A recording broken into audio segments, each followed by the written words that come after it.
Mr. Noggleback for week 2 of Jefferson Elementary School Online PE. Great to have you here. And again, we are joined by my wonderful assistant Bear. But this week we are going to select a name for him. I'm going to go through all of the comments that were given to me last week and of possible name choices for our assistant, and I will go through those and pick my favorite 5 or 6, and then on your PE survey week 2 you will be able to vote, and I will take whatever name has the most votes, and that's what this bear's name will be. So don't forget to do your week 2 PE survey. I will send that out Friday morning at 8 a.m. and when you are finished with it, or when you get through all the questions, the last one should be the voting question for this bear's name. So please do that, and without further ado, let's get to your activities for week 2. So 4th and 5th graders, for Monday, April 20th, I'd like you to start off with that warm-up website that we've been using, that there should be a link in there for in the instructions for this week. So pick your favorite workout that you did last week and make sure you do that for 10 minutes. The next things that I want you to do are review from last week. We went over jumping high and jumping far. I would like you to work on that again. Remember, the key thing for that is whatever way you are jumping, if you are jumping out or you are jumping up, make sure that's where your arms go before you jump. A mistake people make when they are jumping is they either don't throw their arms forward when they're jumping far, or they don't throw their arms up when they're going up. That gets your weight going in the way that you are going to be traveling, and that will give you better results. So if you need some more help with that, go back to last week's video on jumping high and jumping far for any review that you need. For the rest of today, you're going to do the jumping for about 10 minutes each. So you're going to do jumping high for about 10 minutes, jumping far for 10 minutes, and then you're going to work on your catching for 10 minutes. Wonderful assistant here has a rule for you to remember. If a throw is up, your thumbs are going to be down. See how my thumbs are down right now? If a ball was coming at my head, I'm going to catch it with my thumbs down. If a throw was coming toward my knee, I would turn my hands over, and now my thumbs would be facing up. So a low throw means your thumbs are facing up, and then a high throw means your thumbs are facing down. So I'm going to show you what I mean by this.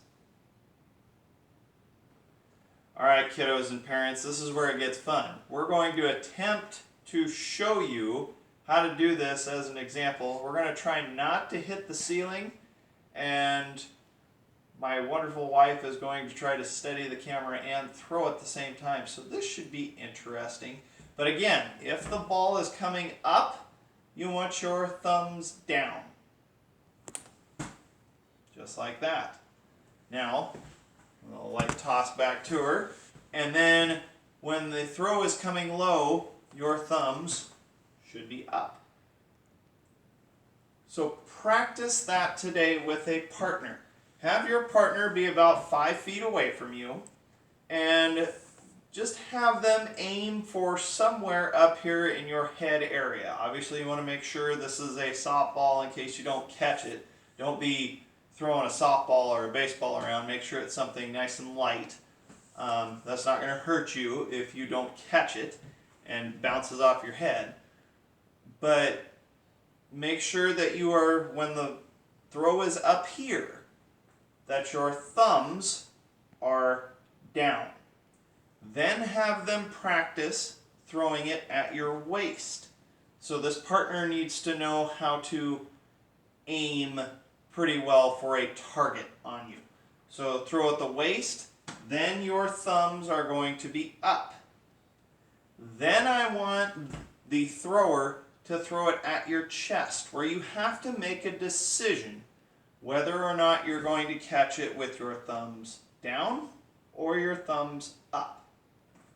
So when that throw comes to your chest, we'll see if my wife can do it, you have to decide what you're going to do. And kind of what I did there is I did half and half. I had one that was up and one that was down.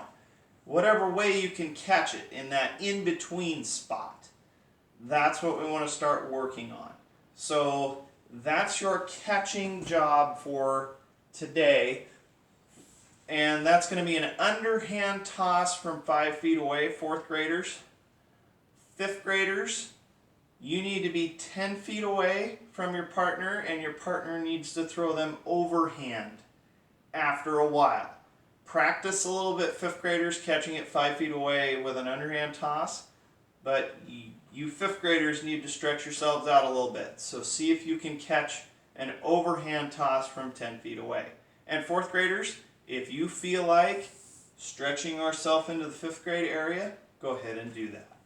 So once you are done with this, that will conclude your activities for Monday, April 20th.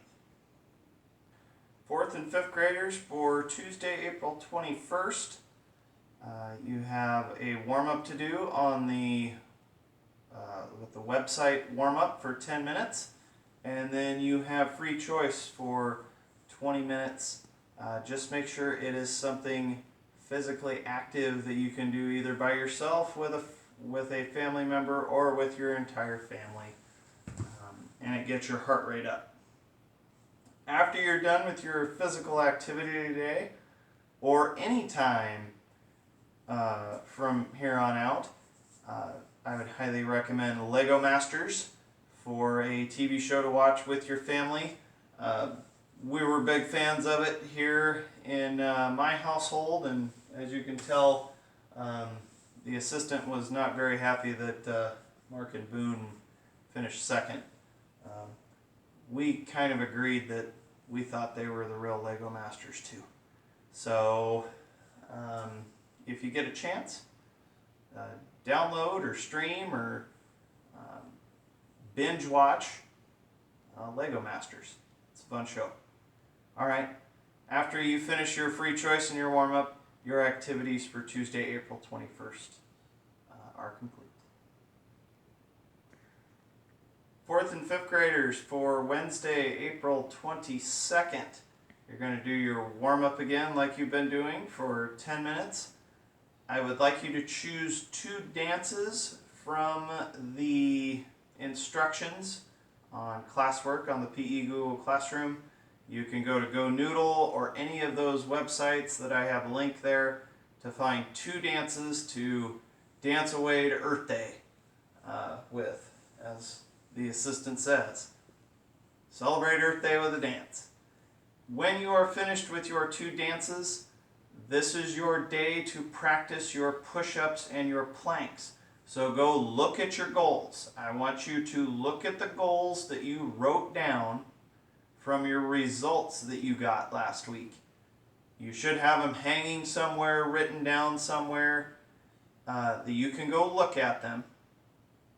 So go look at them and then see if you can get the amount of push-ups that you wrote down, or get the time on the planks that you wrote down. So this is your practice time to see how close you're getting to your goal.